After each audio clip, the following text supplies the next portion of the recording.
Hello everyone, welcome to our show. मेरा नाम है निदा और मैं बेटी हूँ। और मैं मामा हूँ। आज का हमारे शो का जो कॉन्सेप्ट है वो ये है कि हम एज मदर एंड डॉटर हम लोग ड्रामा डिस्कस करने वाले हैं। डिफरेंट ड्रामा को एनालाइज करेंगे और उनके बारे में बात करेंगे, थोड़ा डिस्कशन करेंगे कि किस तरह आज के टाइम के लिए वो अप्रोप्रिएट थे या किस तरह वो फेमस हुए, क्यों हुए, और इनमें ऐसे क्या टॉपिक्स थे जो हाईलाइट किए गए जो लोगों को बहुत पसंद आए। So let's start the ride. आज हम फिर कौन सा ड्रामा डिस्कस करने वाले हैं? आज का ड्रामा जो हम डिस्कस करने वाले हैं उसका नाम है कभी मैं कभी तुम, जो फहाद मुस्तफ़ा और हानिया आमिर का अभी रिसेंटली आया था। और आते ही आफ्टर द फर्स्ट एपिसोड मुझे लगता है कि वो फ़ौरन फेमस हो गया था, क्योंकि उसमें इतनी डिफरेंट चीज़ें ऑलरेडी दिखाई गई थी। मुझे लगता है फर्स्ट ऑफ ऑल उसमें कितना मॉडर्न टच दिया गया था ऑफ जेस्चर्स एंड एफर्ट्स, जो मेरे हिसाब से, और जिस तरह उसके एपिसोड्स चलती गई इसमें इतने डिफरेंट टॉपिक्स हाईलाइट हुए गए थे। फॉर एग्जांपल जिस तरह आजकल के लोग हैं, हमारे जो बड़े हैं, हमारे पेरेंट्स हैं, उनको लगता है कि गेमिंग कौन सा कोई पैसा कमाने वाली चीज़ है। फहाद मुस्तफ़ा का कैरेक्टर है, उसमें दिखाया गया कि वो गेमिंग उसको शौक है, वो बनाता था, वो खेलता था और उसमें वो बहुत पैसे भी कमाता था, मगर उसके माँ बाप उसको सीरियसली नहीं लेते थे। सेकेंडली फ्रीलांसिंग का कॉन्सेप्ट, उसका जो टॉपिक है उसको हाईलाइट किया गया है कि किस तरह फ्रीलांसिंग को लोग सीरियस नहीं लेते। उनको लगता है कि अगर प्रॉपर जॉब नहीं है, स्टेबल इनकम नहीं है, तो आप कुछ नहीं कर, आप फालतू हैं। तो उसके बारे में बात किया गया था। तो आपको क्या लगता है? इस ड्रामे की स्टोरी में जो सबसे खास बात जो मुझे वही जैसे निदा ने कहा कि हमारी जनरेशन के हिसाब से लगी, वो एक ये खास बात लगी कि बहुत टाइम के बाद एक अच्छा ऐसा ड्रामा देखने को मिला जिसमें कोई पॉलिटिक्स नहीं थी, कोई सास बहू वाला पॉलिटिकल कैरेक्टर नहीं था, कोई बिला वजह की ऐसी स्टोरीज नहीं थी। तो इसलिए भी, और दूसरा फहाद मुस्तफ़ा की एक्टिंग और हानिया आई आमिर की थिंक एक्टिंग उसमें बहुत अच्छी थी। सास बहू का दिखाया है क्लैश, बट मुझे लगता है कि वो कहना चाह रही है कि पूरी कहानी उसके साथ रिवॉल्व नहीं कर रही। पूरी कहानी उसके गिर्द, वरना आजकल के ज्यादातर ड्रामों की स्टोरी पूरी कहानी जो है वो उन्हीं किरदारों के गिर्द घूम रही होती है, क्या पॉलिटिक्स हो रही है, और एंड भी वही उन्हीं पॉलिटिक्स के ऊपर हो रहा होता है। एटलीस्ट इस ड्रामे में एक अच्छी चीज दिखाई है, क्योंकि आफ्टर लॉकडाउन, वैसे भी क्योंकि दुनिया लॉकडाउन के बाद होम वर्क फ्रॉम होम पे चली गई थी, और फिर तब से ही मेरा ख्याल है ये फ्रीलांसिंग का कॉन्सेप्ट ज़्यादा इन हुआ, क्योंकि लोगों को ये बात वाकई में समझ में आई कि घर बैठ के भी काम किया जा सकता है, पैसा कमाया जा सकता है और अपना फ्यूचर बेहतर बनाया जा सकता है। अगर एटलीस्ट पाकिस्तान में मुझे लगता है, बाहर तो बहुत चीज़ें आगे बढ़ चुकी हैं, मगर पाकिस्तान में मुझे लगता है कि जो वर्क फ्रॉम होम का कॉन्सेप्ट है वो आप सही कह रही हैं, लॉकडाउन के बाद ही आया है, क्योंकि उससे पहले तो हमें आइडिया भी नहीं था कि अच्छा ऑनलाइन भी कुछ हो सकता है। एग्जैक्टली पाकिस्तान में ये कॉन्सेप्ट लॉकडाउन के बाद आया, और लोगों को अभी भी ये चीज़ समझ में नहीं आ रही है कि वर्क फ्रॉम होम जो है उससे भी आप अपना फ्यूचर बेहतर बना सकते हैं। और इस ड्रामे में इस चीज़ को बहुत अच्छे तरीके से हाईलाइट किया गया है, कैरेक्टर्स के थ्रू, स्टोरी के थ्रू, बहुत अच्छी तरह से, कि आप किस तरीके से उसको आप एज फ्यूचर अपना बना सकते हैं, उसको एज वर्क ले सकते हैं। और मेरे ख्याल में पेरेंट्स को भी ये सोच, क्योंकि आजकल बीइंग अ पेरेंट जैसे मुझे लगता है कि हमें भी न्यू जनरेशन के साथ थोड़ा सा मोल्ड होना पड़ेगा। जो लाइफ में चीज़ें चल रही हैं, हम ये नहीं कह सकते कि हमारे टाइम पे वो चीज़ नहीं थी और अब वो है तो हम उसको एक्सेप्ट नहीं करेंगे। हम जितना जल्दी एक्सेप्ट करेंगे हमारे लिए भी अच्छा होगा, हमारे बच्चों के लिए भी अच्छा होगा। और जो दूसरी चीज़ में बहुत ज़्यादा हाईलाइट की गई है उसमें ये है कि जिस तरह फहाद मुस्तफ़ा का एक डायलॉग भी है कि मेरे बचपन से मुझे माँ बाप ने या बचपन से सबने बोला कि तुम निकम्मे हो, तो मैंने मान लिया कि मैं निकम्मा था, तो मैंने कुछ किया ही नहीं उसके बाद। तो मुझे लगती है कि बहुत ही इमोशनल और बहुत ही अच्छे तरीके से उसको पोर्ट्रे किया गया है कि किस तरह स्पेशली माँ बाप कुछ भी कहना किस तरह बच्चों को इफेक्ट करता है, कि आप जितने भी लायक हो। जिसमें उसमें दिखाया है कि फहाद मुस्तफ़ा आखिर में अपनी कंपनी खोलता है, एक मतलब एक अमीर आदमी बनता है, अपना घर, अपना गाड़ी अपने खुद बनाता है, खरीदता है, लेकिन उसको किसने सपोर्ट किया? उसकी बीवी ने। उससे पहले उसके माँ बाप तो उसको ये कहते थे कि तुम नालायक हो, तुम कुछ कर ही नहीं सकते हो। तो किस तरह किसी के आपके कहने से या इंटरप्रेट करने से कितना फर्क पड़ता है एक इंसान। एग्जैक्टली और साइकोलॉजिकली भी ये प्रूवन है कि आप जब किसी को किसी चीज के लिए भी पॉजिटिव या नेगेटिव आप जब बोलते हैं तो उसका माइंड और उसकी बॉडी जो है उस चीज को एक्सेप्ट करना शुरू कर देती है, क्योंकि आप माइंड को जो मैसेज दे रहे हैं, आप जैसे ड्रामे में दिखाया कि उसको मैसेज दिया गया कि तुम तो निकम्मे हो, तुम कुछ नहीं कर सकते लाइफ में, तो उसके माइंड और बॉडी ने वही काम करना शुरू किया, उसको ये फील आना शुरू हो गई मैं वाकई में निकम्मा हूँ, मैं कुछ नहीं कर सकता। लेकिन उसके दूसरे एंड पे जब बीवी आई और उसने उसको ये एहसास दिलाया कि नहीं तुम ये कर सकते हो, या ये जो तुम करना चाहते हो, जो तुम चीज कर रहे हो गेमिंग वगैरह से रिलेटेड, ये भी इसको फ्यूचर बनाया जा सकता है। और जब उसने इस पे सोचना शुरू किया और इस पे काम शुरू किया तो एंड वही अच्छा दिखाया कि उसने अपनी खुद की कंपनी बनाई, अपना सारा कुछ उसी से बनाया, अपना फ्यूचर अपना सारा कुछ उससे बिल्ड किया। तो मुझे ये लगता है कि इसमें पेरेंट्स का बहुत अहम रोल है बच्चों का फ्यूचर बनाने में। आप खाली ये नहीं कह सकते कि आपने बच्चों को पढ़ा दिया, आपने बच्चों को आपका फर्ज बनता है कि आप अपने बच्चों के स्किल्स देख के कि उनके जो भी शौक है या जो भी वो आज के नए दौर के हिसाब से कुछ नया करना चाहते हैं तो आप उसमें रिसर्च करें, खुद भी देखें, आपको भी सीखने का मौका मिलेगा। क्योंकि हम जिस जनरेशन से अब यहाँ आए तो अब हम भी अगर इस वक्त चाहें तो अपने बच्चों से बहुत कुछ सीख सकते हैं। और मम्मा मुझे लगता है कि आज के जो टाइम के हिसाब से ड्रामा रिलीज हुआ है, मुझे लगता है कि बहुत ज़रूरी था, क्योंकि इसमें इतनी नई नई चीज़ें दिखाई गई कि आपको खुद भी रियलाइज़ होता है कि अच्छा हाँ ये भी तो होता है ना, ये भी तो एक साइड है ना। क्योंकि आजकल के टाइम में मुझे लगता है कि जिस तरह के ड्रामे आ रहे हैं कि उसकी शादी में मसले हैं, उसका ये है, बस वो एक ही टॉपिक के पीछे घूमती रहती है। जैसे निदा मुझे ये लगता है कि हम अभी तक भी ना उसी एरा में फंसे हुए हैं कि 9 to 5 वाली जॉब अगर कोई कहे भी आजकल, क्योंकि मेरे भी अपने बहुत से एक्सपीरियंसेस ऐसे होते हैं कि अगर कोई बच्चा या बच्ची ये कहती है हम फ्रीलांसिंग करते हैं तो उसके आगे ये पूछा जाता है नहीं इसके अलावा आप क्या करते हैं। अच्छा इसके अलावा और क्या करते हैं? जॉब क्या करते हैं एग्जैक्टली कि जॉब, क्योंकि लोगों को अभी तक ये बात नहीं समझ आती कि 9 to 5 वाली जॉब एक टाइम था और आज भी लोग कर रहे हैं और बहुत अच्छा कर रहे हैं, घरों में अपनी फैमिलीज चला रहे हैं, सब कुछ कर रहे हैं। लेकिन फ्रीलांसिंग भी एक काम है, एक जॉब है। ऐसा नहीं है कि फ्रीलांसिंग आप समझ रहे हैं कि नहीं जी आप घर बैठे हैं तो कोई काम ही नहीं है। मैंने इतने लोगों को देखा है कि घर में बैठे बैठे आप लाखों कमा रहे होते हैं कुछ ही घंटों में कि आपने, और लोग तो आजकल डॉलर्स और पाउंड्स में भी कमाते हैं बाहर से के थ्रू, बाहरी कंपनीज के लिए काम कर रहे होते हैं। मुझे लगता है सच कोई बात ही नहीं कि घर में बैठ के ना आपका कोई खर्चा है ना आपका कोई ट्रैवलिंग कॉस्ट है और आप बैठे बैठे कमा रहे हो। एग्जैक्टली और वैसे भी दुनिया वहां पहुंच चुकी है कि हम अगर फ्रीलांसिंग या वर्क फ्रॉम होम में आप एक लैपटॉप के थ्रू, एक कंप्यूटर के थ्रू पूरी दुनिया से कनेक्टेड हैं, क्यों हम इस चीज को एक्सेप्ट नहीं करते? जब हम व्हाट्सएप के थ्रू तो एक्सेप्ट कर रहे हैं, हम वीडियो कॉल करके बड़े खुश हो रहे हैं कि जी हम पूरी दुनिया में, कोई दुनिया में अमेरिका में बैठे हम उससे कनेक्टेड हैं, तो व्हाई नॉट कि हम अब किसी काम को लेके, किसी जॉब को लेके, फ्रीलांसिंग को लेके हम इस चीज को एक्सेप्ट करें कि हाँ जी इस तरह भी फ्यूचर बनाया जा सकता है। और इस ड्रामे की जो मुझे एटलीस्ट ये बात और अच्छी लगती है कि किस तरह उन्होंने ऑर्गेनिकली एक चीज़ दिखाई कि किस तरह शादी हुई, जिस तरह भी सर्कमस्टेंसेस में हुई, या जिस तरह आप फ्रीलांसिंग कर रहे हैं, किस तरह आपकी एक जर्नी होती है, किस तरह आपके इश्यूज क्रिएट होते हैं। कि जैसे पहली बार जब उसने एक्चुअल एक जॉब शुरू की थी, ऑनलाइन ही थी, तो उसके माँ बाप कहते हैं 75,000 की जॉब है, इससे क्या होता है। मतलब कि कोई इसको बढ़ावा नहीं देता, कोई वो नहीं कर रहा कि ठीक है कर रहा होगा तो क्या ही फर्क पड़ जाता है। ये वही वाली बात है ना जो अभी मैंने कही कि पेरेंट्स का बहुत बड़ा रोल है फ्यूचर बनाने में बच्चों के। आप सिर्फ ये नहीं और सिर्फ बचपन में नहीं, बड़ी एज तक, पूरी उम्र तक आप पेरेंटिंग रोल जो है आपका सिर्फ ये नहीं है कि आपने बच्चे को स्कूल तक पढ़ा दिया या यूनिवर्सिटी तक पढ़ा दिया और आपने छोड़ दिया जाओ जी अपना फ्यूचर बनाओ। नहीं, बच्चा शादीशुदा भी हो जाए तब भी आप माँ बाप हैं और आपकी जरूरत है, क्योंकि जो माँ बाप का एक्सपीरियंस है बच्चे कभी भी उसका मुकाबला नहीं कर सकते, क्योंकि लाइफ उम्र में आप उनसे बड़े हैं, आपने एक्सपीरियंस ज्यादा किया, आपने पिछला एरा भी देखा है, आप प्रेजेंट एरा भी देख रहे हैं अपने बच्चों के लिए। तो वो जो एक्सपीरियंसेस जब मिल रहे हैं ना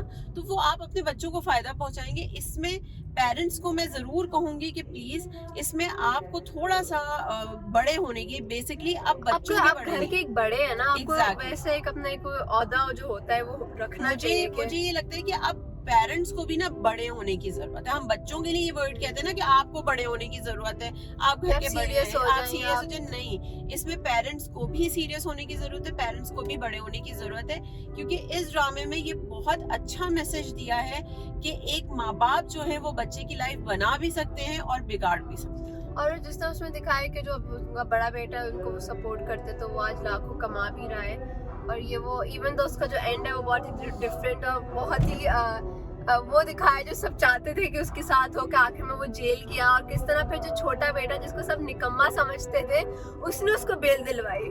तो मुझे लगता है वो जो देखना था ना वो ऑनलाइन में मैं देखती थी कि किस तरह लोग खुश हो रहे हैं कि यही हम चाहते, यही होना था, यही होना था। तो जो खुशी थी ना अदील के साथ जो हुआ कि वो जेल चला गया फाइनली, या उस वो जो करता था वो जो, क्योंकि उसकी जो वाइफ थी वो कंपनी की सीईओ थी, उससे उसकी शादी हुई, और किस तरह उस कंपनी से वो पैसे आहिस्ता आहिस्ता करके चोरी करता था। तो किस तरह दिखाया कि जो माँ बाप ने जिस बेटे को प्रेफर किया, उसको हमेशा से सपोर्ट किया, वही आखिर में उनकी सबसे सारे मसलों की जड़ बन गया। और किस तरह एक निकम्मा बेटा जिसकी शादी जिस तरह हुई, कोई इसकी बीवी को इज्जत नहीं देता था, उसको नहीं इज्जत देता था, और किस तरीके से उसने अपने माँ बाप को संभाला, अपने माँ बाप को घर लाया। जब बड़े बेटे ने जो ट्रेजर बेटा था उसने जब सबको नाक कटवा दी, सबकी मुसीबत खड़ी कर दी, तो किस तरह उन्होंने हर साइड दिखाई कि अच्छा तुमने सपोर्ट किया ना तो फिर देखो ये भी होता है। बिल्कुल। और पेरेंट्स को कभी भी ये नहीं करना चाहिए कि अगर आपके 2 बच्चे हैं या 3 बच्चे हैं तो हर के लिए अलग अलग आपकी फीलिंग्स हो। माँ बाप तो वो है कि उनकी फीलिंग्स हर बच्चे के लिए सेम होनी चाहिए, चाहे बेटे हो, चाहे बेटियां हो, चाहे बेटा बेटी हो, आपकी फीलिंग्स हर के लिए सेम होनी चाहिए।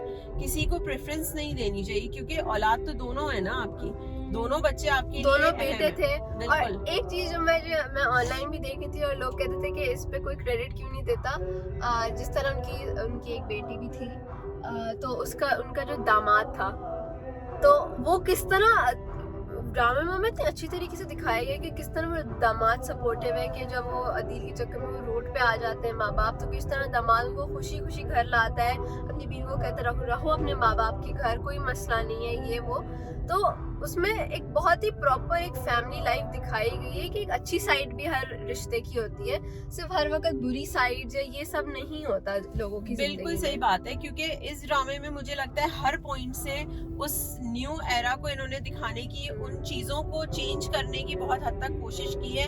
और आई होप कि हमारी सोसाइटी इस चीज को पॉजिटिव वे में एक्सेप्ट करे, क्योंकि अभी भी हम उसी जनरेशन में जी रहे हैं। क्योंकि जैसे हमारे पेरेंट्स जो हैं, हम शायद अपने पेरेंट्स की बात की, वो जो जनरेशन है, हमने वो चीज फिर भी किसी हद तक एक्सेप्ट कर ली है कि नहीं भाई, बेटी और बेटा कुछ नहीं होता, बेटियां भी बेटों की जगह ले सकती हैं। क्यों आप बेटे के घर में रह सकते हैं, आप बेटी के घर में क्यों नहीं रह सकते? अगर आपका हस्बैंड अच्छा है, आपको आपके पेरेंट्स को सपोर्ट करे तो व्हाई नॉट। क्योंकि जैसे बहुत दफा मैं देखती हूँ कि किसी के घर में अगर 2 या 3, 4 बेटियां हैं, तो मैंने बहुत लोगों को सुना है, उन पेरेंट्स को ये लोग कह रहे होते हैं कि अल्लाह तुम्हें एक बेटा दे देता, तुम्हारे बुढ़ापे का सहारा होता। आज के इस दौर में बेटी और बेटा कोई अलग नहीं है। बहुत घरों में तो मैंने यहाँ तक देखा है कि 4-4 बेटे हैं और उन्होंने माँ बाप को छोड़ दिया, और एक जो बेटी थी जिसको यही बोझ समझा जाता था कि जी ये तो एक बेटी, हमारे 4 बेटे, और उसी बेटी ने एंड में माँ बाप को और इसमें इतना अच्छा दिखाया कि बहन एज अ बहन का भी उसका कैरेक्टर दिखाया कि किस तरह वो सपोर्ट करती है। जो छोटा भाई है उसका, मतलब जो फार मुस्तफा का कैरेक्टर है, उसको कहती है कि तुम सुधर जाओ, तुम ये करो एक बहन बन के। दूसरे भाई को तो इवन तो उसमें दिखाया कि उसका, क्योंकि वो कमाता, वही है ना, इसमें दिखाया गया कि आप कमा रहे हो, आप बहुत ज्यादा कर रहे हो, तो मतलब आप ही हो सब कुछ, आपके अलावा तो मतलब आप डिसीजन मेकर भी हो घर के, आप सब कुछ कर रहे हो। तो उसमें बहुत ही नेचुरली दिखाया गया है। ये वही वाली बात है ना कि उसको ये फील कैसे आई बड़े भाई को कि मैं डिसीजन मेकर हूँ। क्यों? क्योंकि पेरेंट्स ने ये फील की उसको। यहाँ सबसे मेन कैरेक्टर जो है ना, जो मेन रोल मुझे लगता है पेरेंट्स का होता है, इस ड्रामे में यही दिखाया गया है। और आप अगर नॉर्मल लाइफ में भी देखें तो लोगों की लाइफ में पेरेंट्स का, जो घर के बड़े होते हैं ना, वही मेन कैरेक्टर है आपकी लाइफ का। आपका फ्यूचर अच्छा बुरा बनाने में भी माँ बाप का किरदार बहुत अहम होता है कि आप अपने बच्चों को कौन सा, और ये ना सोचे कि ये जी बड़े हो गए, आप तो यूनिवर्सिटी गोइंग हो गए, ये अपनी जिंदगी का फैसला खुद करें। नहीं, बच्चे चाहे शादीशुदा हो जाए तब भी उनको माँ बाप की जरूरत है, उनके फैसलों की, उनके एक्सपीरियंसेस की जरूरत है। देखिए मैं तो कहती हूँ लाइफ में मेन कैरेक्टर माँ बाप हो या कोई भी हो, लेकिन इस ड्रामे का जो मेन कैरेक्टर था ना, वो हानिया आमिर थी, क्योंकि उसने दिखाया है कि किस तरह एक अच्छी बीवी के होने से या एक अच्छे लाइफ पार्टनर के होने से इंसान कहाँ से कहाँ पहुंच जाता है। तो मुझे लगता है आजकल की हो या हमेशा की कोई भी जनरेशन हो, उसमें एक अच्छे पार्टनर स्पेशली एक अच्छी बीवी का दिखाया है उस ड्रामे में कि कितना इम्पोर्टेंट रोल है, कि वो इंसान एक आदमी को नीचे से आसमान पे लेके जा सकती है अगर वो एक सपोर्टिव हो, वो समझने वाली हो, वो आपके लिए लड़ने वाली हो, वो लोगों को है कि भाई जैसा भी मेरा शौहर है मुझे पता है। जैसे मिसाल देते हैं ना, बहुत एक मशहूर मिसाल है, आप सबने सुनी होगी कि एक कामयाब आदमी के पीछे अगर देखना हो तो एक बीवी का या एक औरत का हाथ होता है। वो एक औरत जो होती है वो आपकी माँ भी हो सकती है, आपकी बेटी भी हो सकती है, आपकी बहन है, आपकी बीवी भी हो सकती है। वो औरत इधर दिखाया गया है कि सिर्फ और सिर्फ बीवी थी, जब माँ भी सपोर्ट नहीं कर रही थी। इवन जो लड़की के माँ बाप थे वो भी कहते थे कि निकम्मा है, ये कुछ नहीं करेगा, तुम्हारी जिंदगी खराब हो गई है। तो वो किस तरह उसको सपोर्ट करती थी कि नहीं, जो भी है मेरा शौहर है, मैं इसके साथ रहूंगी, मैं इसका ख्याल रखूंगी। उसने जॉब भी शुरू कर ली थी और लोग ने मम्मा याद उसके कैरेक्टर में यहाँ तक था ना कि बीवी कमा रही है, तुम कमा, तुम्हें तो शर्म आ जानी चाहिए, ये वो। तो उसने तब भी उस चीज को अपने ऊपर अपने रिलेशनशिप को अफेक्ट नहीं होने दिया, उन्होंने बेहतर बनाया, उनकी दोस्ती बढ़ी, क्योंकि बिल्कुल अचानक से शादी का उन्होंने फैसला किया। इस ड्रामे में देखा जाए तो बहुत सारे पॉजिटिव पॉइंट्स हैं जिनको अगर आप वाकई में एक पॉइंट में लिखना शुरू करें तो इस ड्रामे की बहुत सारी खूबियां हैं, कि जिसमें एक अच्छा लाइफ पार्टनर आपके लिए कितना जरूरी होता है, वो आपको कहां से कहां पहुंचा सकता है। ठीक है, ये सबसे इम्पोर्टेंट पॉइंट था। आपके पेरेंट्स का पॉइंट बहुत इम्पोर्टेंट था। फ्रीलांसिंग आपके लिए किस तरह से काम कर सकती है, सिर्फ 9 to 5 की जॉब जो है सिर्फ वो नहीं, या आपका अपना बिजनेस भी अगर आप कर रहे हो तो सिर्फ वो नहीं काम कर सकता। इस ड्रामे के बहुत सारे ऐसे पॉजिटिव पॉइंट्स हैं जिनको हम पॉजिटिव वे में अगर हमारी सोसाइटी एक्सेप्ट करे, खाली एक ड्रामा समझ के उसको स्टार्ट किया और उसको एंड कर दिया, नहीं सोचे उसके पॉजिटिव पॉइंट्स को सोचे और उसको इम्प्लीमेंट करें अगर अपनी लाइफ पे, तो यकीन करें हम बहुत चीजें बेहतर कर सकते हैं। और किस तरह गेमिंग के थ्रू दिखाई है कि स्किल कोई भी हो, जॉब कोई भी हो, आप अगर उसको अच्छे तरीके से लेके चलो तो आप उससे बहुत कुछ कमा सकते हो। बिल्कुल गेमिंग भी है तो उसने दिखाया कि किस तरह वो गेमिंग डेवलप करता था या वो गेमिंग करता था।